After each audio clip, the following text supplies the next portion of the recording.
Hi everyone, welcome or welcome back to my channel. This is Tasleem. I hope you all are doing really great. First of all, I really want to apologize for being not consistent on YouTube and that too for several weeks or months.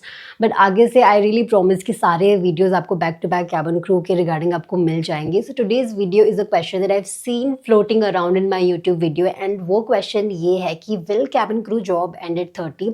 Well, this is a bit of misconception जो बहुत सारे लोगों को है कि शायद cabin crew सिर्फ 30 या 35 साल की एज तक ही काम कर सकती है, बट जो रियलिटी है वो डिफरेंट है. आपकी जितनी भी डाउट्स हैं इस टॉपिक के रिगार्डिंग वो इस वीडियो में क्लियर हो जाएंगी.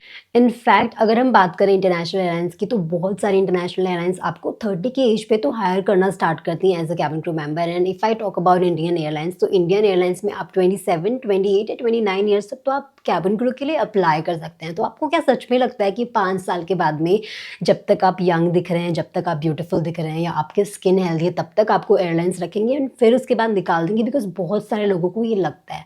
सो जो रियलिटी है वो ये है कि आप कैबिन क्रू की जॉब आप तब तक कर सकते हैं till the time you are medically, physically and mentally fit.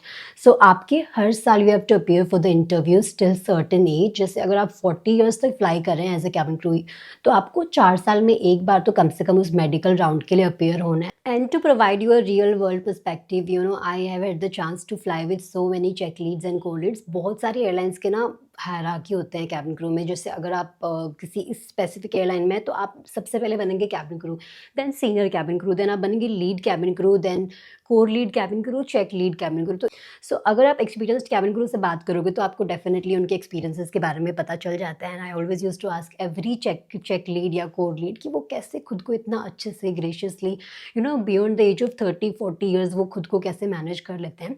सो मुझे सिर्फ यही बात जानने को मिली that it's all about your skills, your adaptability and आप कितना अच्छे से खुद की हेल्थ को आप मैनेज करते हैं. नाउ आई एम श्योर आपके जितने भी डाउट्स थे, आपके जो भी मिसकंसेप्शंस थे वो क्लियर हो गए होंगे. So we do not work till the age of 30 और 35, till the time we look beautiful, smart and presentable. So जब तक आप फ्लाई कर सकते हैं, जब तक आप मेडिकली फिट हो, आपको सर्टेन एज तक मेडिकल्स के लिए अपीयर होना पड़ता है. अगर आप पूरे मेडिकल्स अच्छे से क्लियर कर लेते हो तो आप अच्छे से आराम से 58 ईयर्स तक की एज में आप इंडिया में फ्लाई कर सकते हो. Even if you are married, आपकी किड्स हों तो भी आप as a cabin crew work कर सकते हैं till the age of 58 year. Before we wrap up I would like to know your views on this topic and जो भी आपको डाउट्स वगैरह हो आप मुझे कॉमेंट सेक्शन में पूछ सकते हैं. This is all for today. Thank you so much for watching.